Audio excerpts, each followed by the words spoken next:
Para muestra un botón. Entré justo después de terminar los estudios para encontrar faena, no encontré y me comentaron que había un sitio que se llamaba SAO para hacer un cursillo y entré para probar.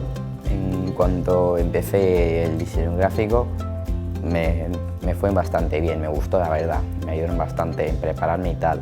Y al final pues sí, acabé sacándome la ESO, mi objetivo era hacer bachillerato y ahora estoy haciendo bachillerato.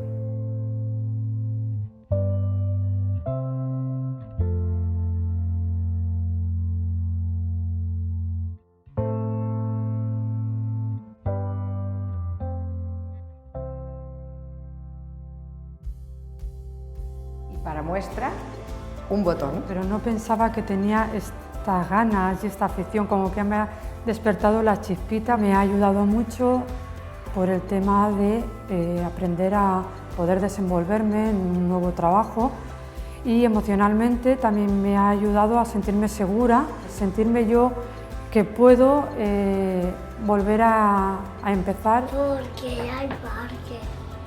¿Y Antoni? Porque es guapo. ¿Y el Lizar? Que me gusta pintar. En mi casa no puedo hacer los deberes, bueno, lo puedo hacer, pero me cuesta. Y cuando vengo aquí, pues me ayudan y me lo paso bien con mis compañeros. Com tots els voluntariats, jo penso que aporta satisfacció. Moltes vegades, a vegades t'aporta més del que tu dones. Pues yo creo que he ganado confianza. Sé más con la gente que quiero ir, estoy más segura.